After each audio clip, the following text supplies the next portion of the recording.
Vamos a Sí, empezar con los temas que tenemos hoy preparados y vamos a empezar con esa cosa que ha traído tanta cola, que es la decisión, que no sé si sí. todavía, si ya es firme, de la Corte No, Suprema con respecto al tema del aborto. Yo he leído aquí de todo, unos que están a favor de esa decisión y otras que están en contra, pero creo que ni unos ni otros realmente entienden en qué consiste. Entonces, te quería, lo primero que nos cuentes ok. de qué se trata todo el asunto, este Roe versus Wade, que ellos a lo mejor van a quitar esa jurisprudencia que convertía el aborto, creo, en un derecho constitucional o en un derecho universal para la mujer. Cuéntanos los detalles y Sí, explícanos cómo funciona realmente este sistema de check and balance en Estados Unidos y qué está pasando con, el tema del aborto en bien. Estados Unidos. Adelante. Primero debo decirte, como para complementar tu introducción, que Trump tenía planeado dejar preñada a una alienígena de Alpha Centauri eh, para crear un híbrido extraterrestre humano que iba a dominar al mundo y ponerse la mano así. Pero desafortunadamente la alienígena tuvo que abortar y por eso ahora están en contra del aborto.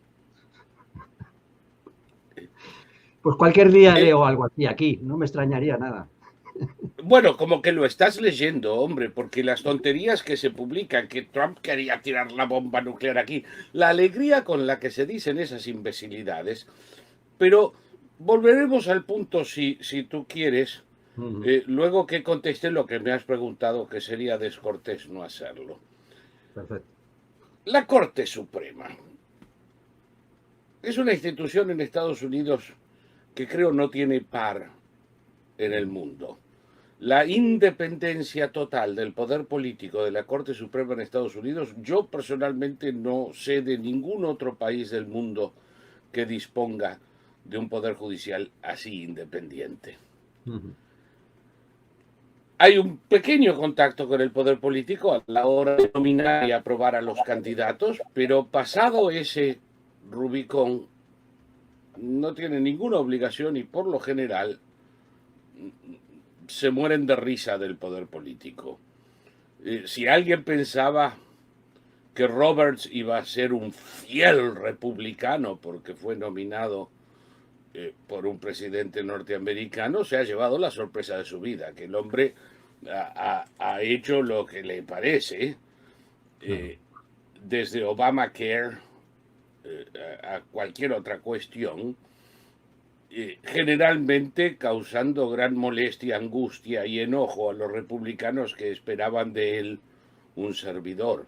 Lo mismo pasó con Kennedy, lo mismo pasó con Ginsburg, lo mismo ha pasado con una cantidad enorme de jueces que han dado muestras de independencia una vez que entran en la corte, porque francamente disponen de esa independencia.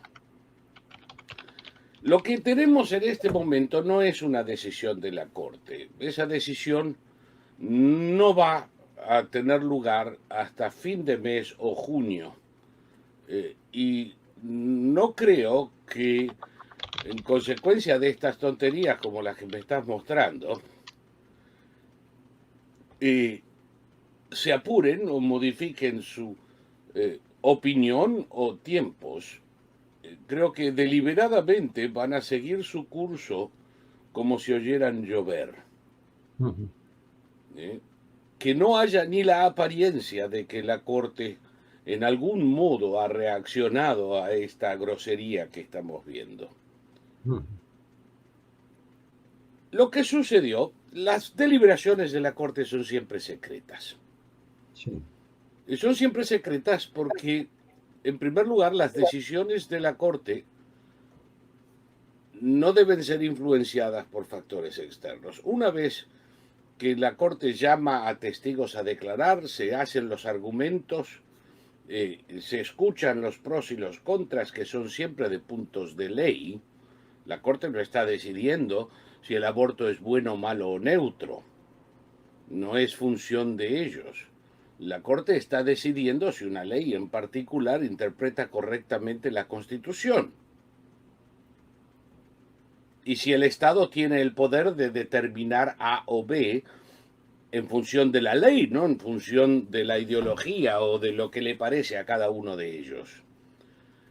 Ese proceso deliberativo tradicionalmente se da entre la Corte y nunca en más de 200 años de existencia de la Corte, ha habido ninguna filtración de esas discusiones. A posteriori nos enteramos que en más de una ocasión la Corte vota de una forma, empiezan a circular entre ellos los argumentos de la mayoría y de la minoría, y alguno en leyendo esos argumentos dice: esto no lo había pensado, y cambia de idea y el voto final es diferente. Eso ha sucedido una infinidad de ocasiones a lo largo del tiempo. Precisamente por eso las deliberaciones son secretas. Un cagatintas de cuarta, activista demócrata en la Universidad de Yale, cuyo nombre no te voy a dar todavía porque no ha sido hecho público, pero cuando lo veas te vas a dar cuenta, con una cara de cretino, que estoy seguro que lo más cerca que se ha podido acercar a una mujer es comprando una inflable. Y que trabaja para una jueza nominada por un presidente demócrata y que tiene a su alrededor una colección de gilipollas activistas de mierda que da vergüenza.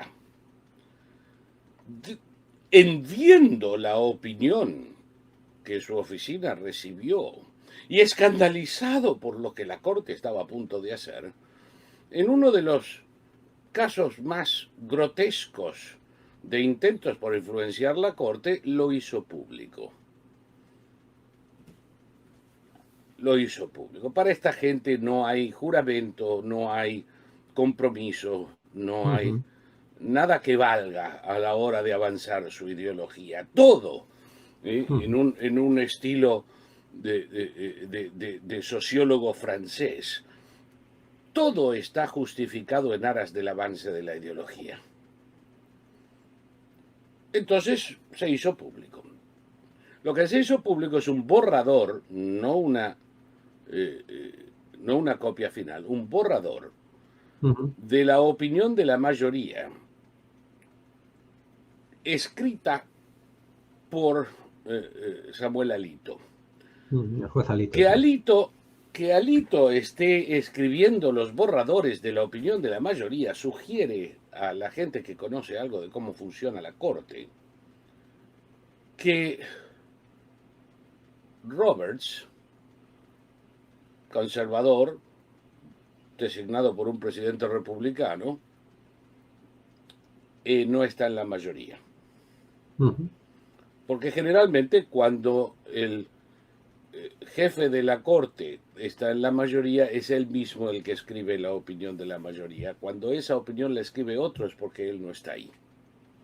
Y digo parece porque por supuesto no hay confirmación de nada de esto. Yeah. Como observador de la Corte puedo decirte generalmente es así WhatsApp, pero eso no quiere decir que sea así en este caso particular. Bien, o que siga así después de esto, porque bien es posible que alguno diga, no, esto no está bien, y decida cambiar de idea. Es posible. No lo creo, pero es posible. ¿Cuándo se prevé, Saúl, que salga ya la sentencia o la decisión? Antes de fin de término, de aquí a fin de junio, generalmente entre fin de mayo y fin de junio. Vale. Ahora, ¿qué es lo que dice esa opinión de la mayoría respecto de esto? Dirá quizá que el aborto es un derecho o no es un derecho. No, no se refieren a eso en absoluto. Lo que dice la Corte es que la Constitución, que se cometió un error en el 71. El error en el 71 consiste en hacer lo que ciertas cortes han hecho en ocasiones, que es ver en la Constitución Nacional derechos que simplemente no están allí porque yo quiero que estén. La Constitución no habla de abortos, ni de hombres ni de mujeres, porque ahora parece que los hombres se pueden quedar preñados también, vaya a saber por qué arte de magia. La gente que está poniendo tampones en los baños de los muchachitos en las escuelas, no vaya a ser que les dé la menstrua, son los que nos dicen que en la Constitución se garantiza el aborto como derecho de la mujer. No hay tal cosa. Y la Corte dice que al afirmar que lo había, la Corte del 71 de hecho privó a los ciudadanos de sus derechos. Claro. ¿Por qué? Porque la Constitución dice claramente que fuera de estas 2 o 3 cosas muy puntuales, el resto queda a lo que decida el pueblo. El pueblo, por supuesto, en una democracia representativa, decide a través de sus representantes. Por eso la sala de representantes a veces es referida como el pueblo, es su función dentro del gobierno, representar al pueblo, y a las legislaturas, especialmente a diputados, la casa del pueblo, porque es donde radica el poder político del pueblo.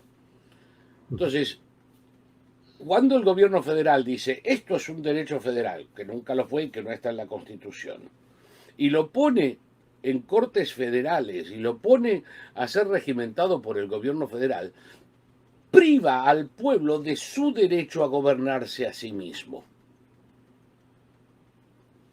Entonces, en consecuencia, lo que está haciendo la Corte ahora es retornar al pueblo el derecho de gobernarse a sí mismo y nada más. La Constitución sobre esto no dice nada.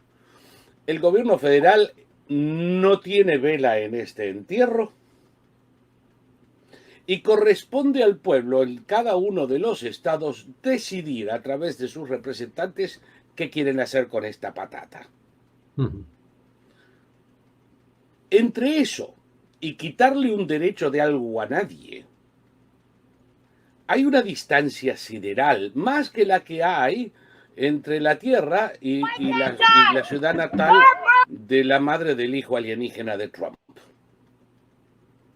Entonces, ¿qué es lo que sucederá si esta decisión de la Corte queda como parece que está y se anuncia dentro de un mes? Nada. Inmediatamente no cambiará nada. La legislación que hoy gobierna la, digamos, aplicación o no de abortos, estado por estado, es curioso que por un lado reclamen autoridad federal y por otro lado se legisle a nivel estadual, ¿no? Una pequeña contradicción que ya sugiere que la Corte tiene razón. Todas esas leyes están en vigor y esta opinión de la Corte no deroga a ninguna de ellas. Aún a las más absurdas, como en el estado de Virginia, donde el gobernador anterior, Northam, esa porquería racista que andaba vestido de Ku Klux Klaner en las fiestas de la universidad, pero como es demócrata se la dejan pasar, es normal que un demócrata sea del clan.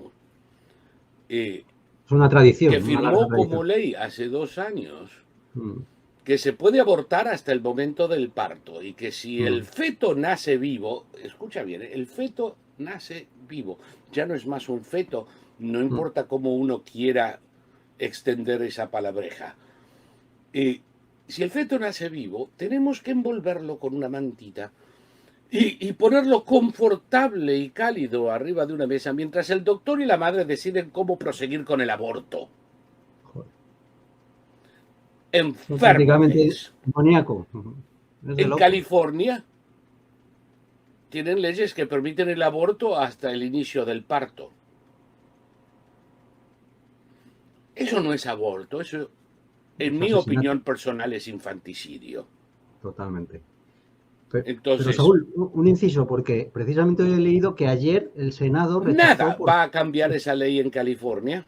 Ah, vale. Si algo cambia esa ley en Virginia, va a ser una mayoría republicana en el Congreso de Virginia. Nos falta un senador para obtenerla. Nada va a cambiar la amplitud de las leyes a favor del aborto en cualquier momento, sin razón, hasta los 9 meses en el estado de Nueva York. Había uno que estaba proponiendo el aborto hasta los 30 días después del parto. Parece que la madre tiene que tomar una decisión y le lleva su tiempo, hombre. A lo que yo he respondido, ¿por qué no 30 años? Y aquello de yo te he traído al mundo, yo te puedo sacar, lo convertimos en ley. Entonces, si te das cuenta, cuando tu crío tiene 25 años, que has traído al mundo a un psicópata, asesino y violador, dices, bueno, pues ahora lo aborto. Y según esta gente, estaría bien porque una vez que se cruzan ciertos límites en la razón, Claro. el resto es ¿cómo podríamos decir? Completamente arbitrario. Si puede ser 30 días después del nacimiento, puede ser 15 años después del nacimiento. O 50. Argumento. Entonces, si te parece, retomo la pregunta y así Sí, continúas. cómo no. La cuestión era que yo he leído que ayer el Senado rechazó una propuesta de ley federal de los demócratas por 51 votos a 49, que precisamente era intentar hacer una ley federal del aborto permitido, pues eso, hasta un minuto antes de dar a luz. Y Claro. además se ha rechazado gracias al voto de un demócrata, creo que es el representante de West Virginia. Joe Confírmame. Manchin. El senador Joe Manchin se unió a los republicanos.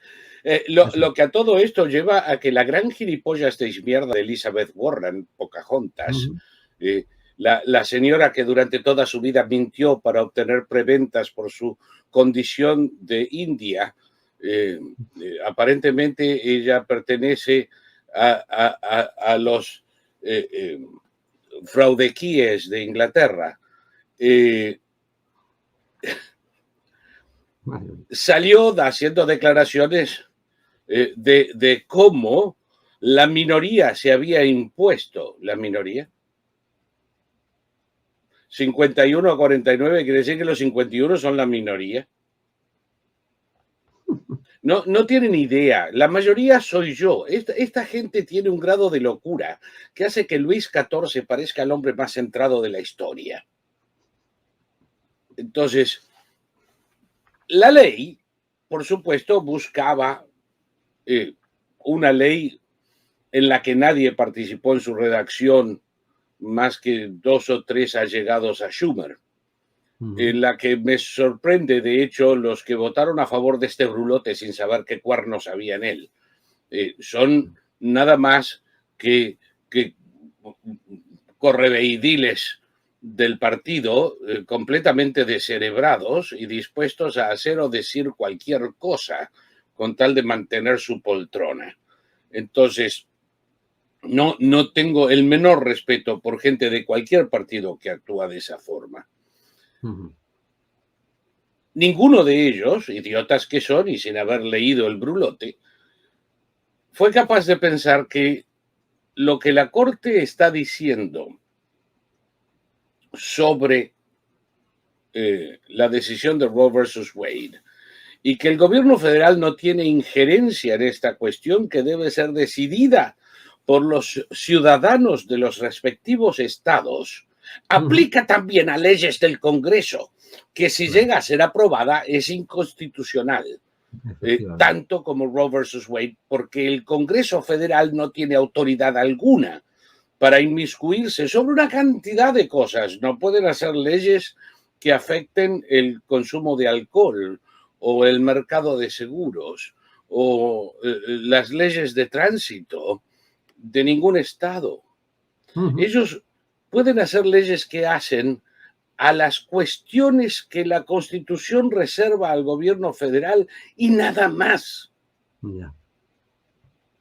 Por eso, en cada estado de la Unión hay o no hay pena de muerte y bajo qué condiciones. Hay o no hay necesidad de permisos para portar armas. Hay o no hay, porque cada estado decide esas cuestiones por sí mismo. Y el gobierno federal no tiene autoridad. Y si el gobierno federal no tiene autoridad, el Congreso no puede hacer una ley que la Corte Suprema no declare a las pocas inconstitucional. Claro. No es nada más que una postura ridícula de un hato de ridículos, como Warren, que considera que en un cuerpo de 100 miembros, 51 es la minoría. Saúl, hay gente que piensa que este sistema de Estados Unidos, que yo creo que es el sistema de check and balance, pues es una debilidad, porque claro, el gobierno no puede, o el Congreso no puede legislar sobre asuntos que afecten a toda la nación, etcétera, etcétera. Cuéntanos No. tú si te Bueno, parece porque que eso es una debilidad o es una fortaleza del sistema americano. Yo creo que es la principal fortaleza del sistema americano, y quienes añoran la unidad nacional son fascistas, nazis, gente que busca en la iglesia la unidad nacional. No hay tal cosa. Somos un país variado, somos un país heterogéneo, somos un país que no está fundado sobre una raza, una religión, una nacionalidad en el sentido de la tribu-nación, de la nación totémica de los nazi-onanistas de Europa y de Sudamérica. Somos una nación fundada sobre el apego a un grupo de ideas que alguna gente tuvo en el siglo XVIII.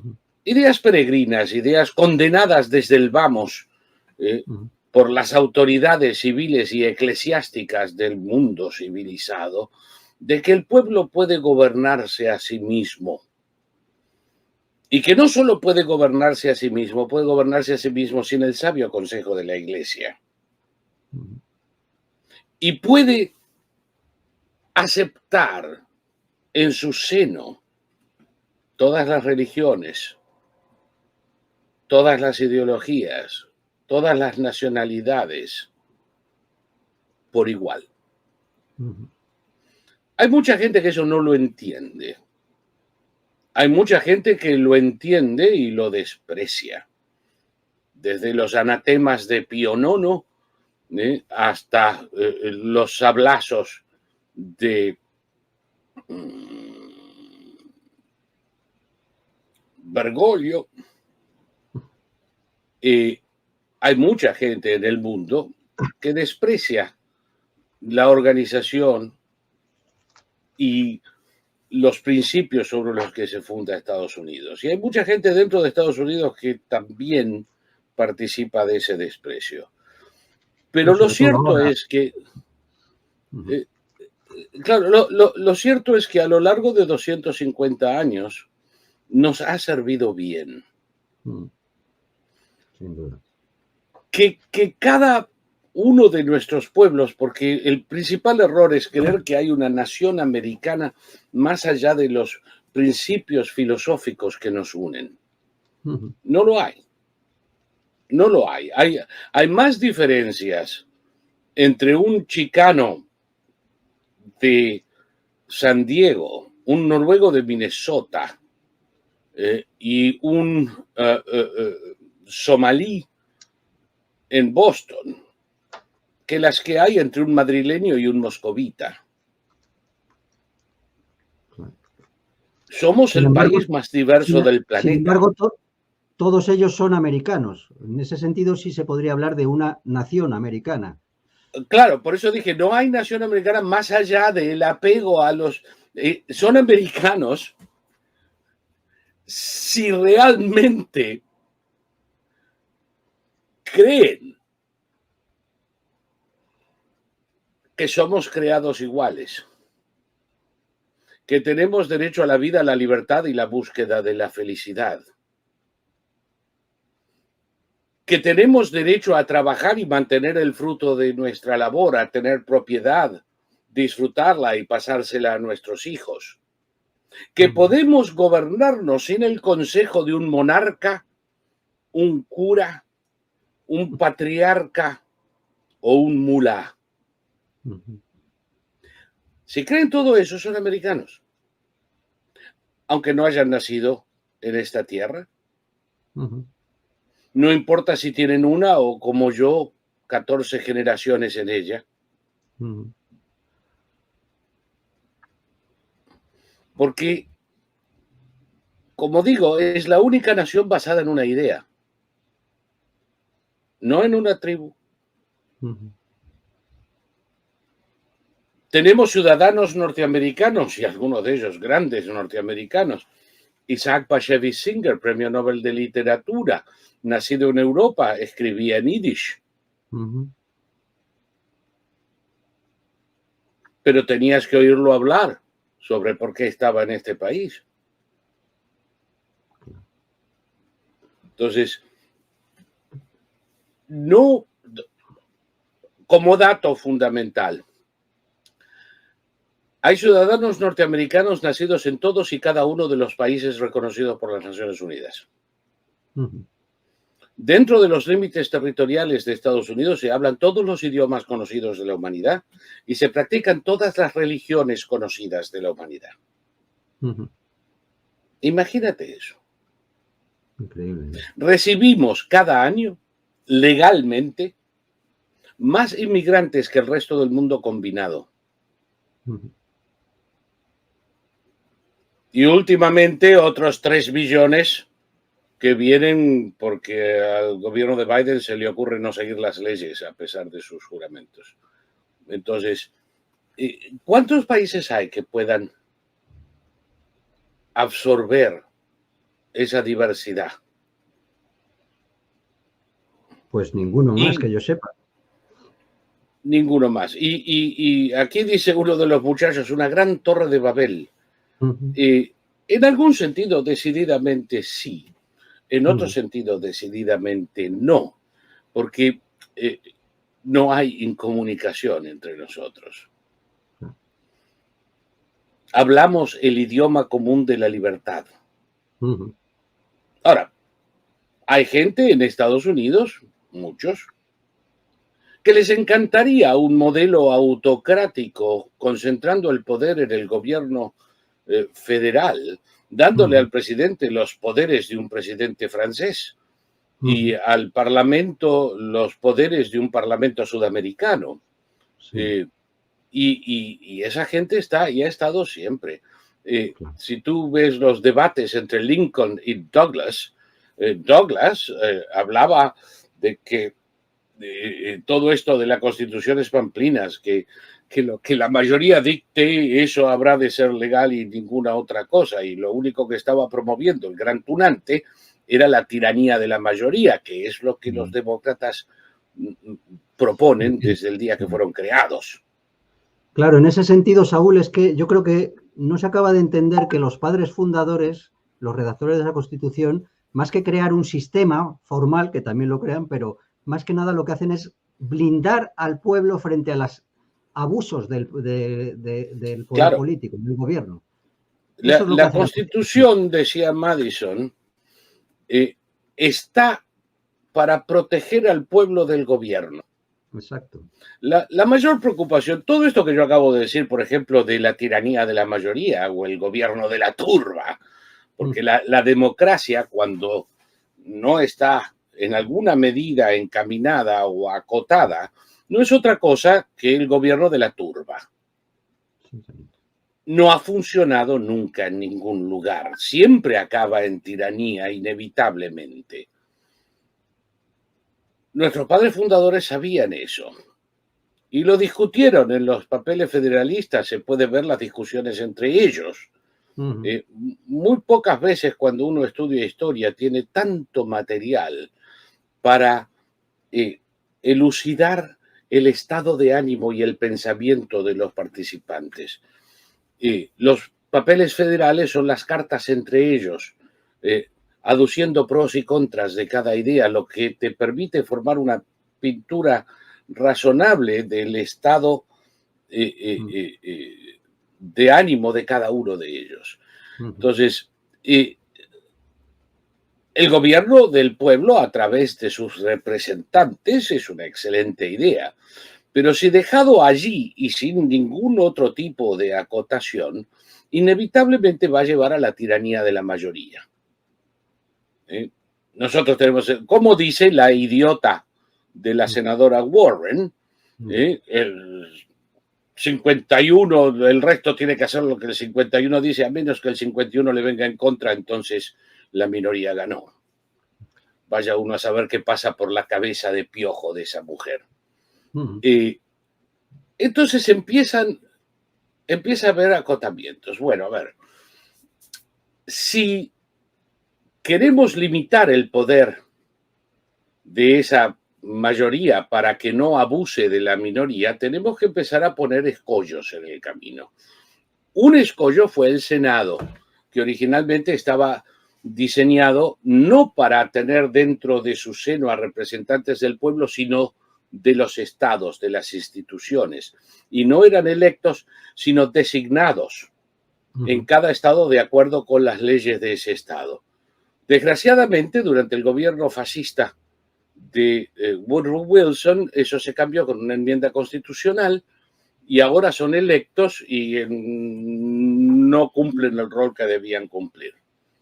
El Ejecutivo, nosotros tenemos, por ejemplo, en Inglaterra, el primer ministro es simultáneamente, o mejor dicho, el Parlamento es simultáneamente legislativo y ejecutivo, puesto que quien ejecuta las políticas diseñadas por el Parlamento no es otro que el primer ministro, que es el líder de la mayoría del Parlamento.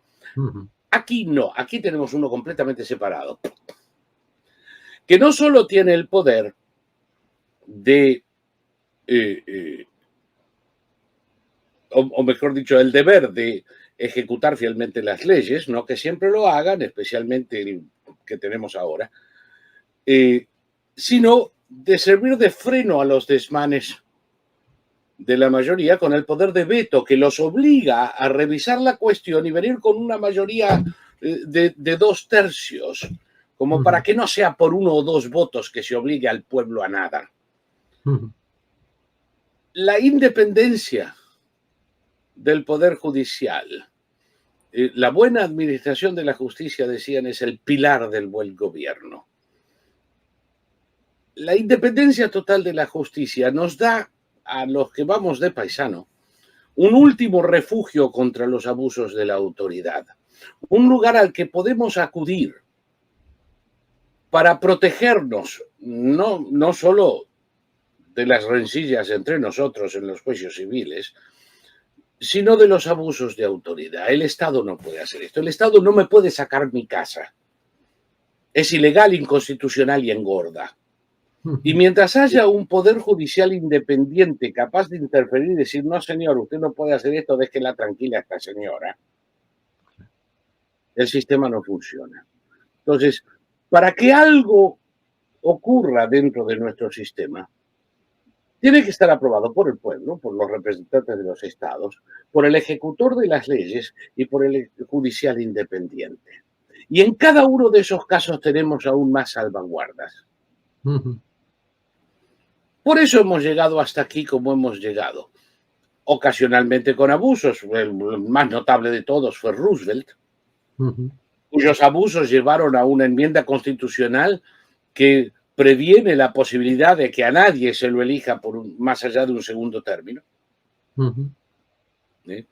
Era tan querido, tan adorado, tan admirado por la gente en su época, que todo Estados Unidos, demócratas y republicanos, se unieron para que nunca en la maldita vida haya otro como él.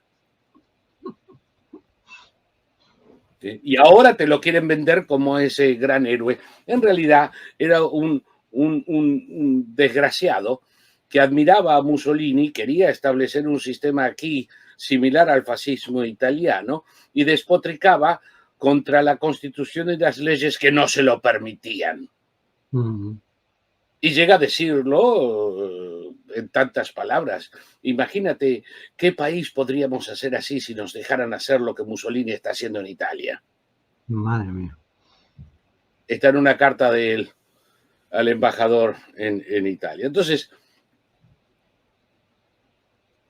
hemos sobrevivido todo eso y periódicamente, ¿no?, tenemos un caso geriátrico en la Casa Blanca con una, yo no diría falta de respeto a las leyes, a esta altura del partido, ignorancia total del mundo que lo rodea, capaz de decir las barbaridades más alucinantes por ignorancia, por cretinismo y por enfermedad mental.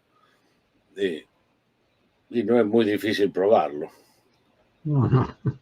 Tenemos miles de vídeos que lo muestran a todo. Claro, pero sobreviviremos esto también, y pondremos las cosas en orden porque el sistema está intacto y la Corte Suprema lo está demostrando y el voto en el Senado lo está demostrando.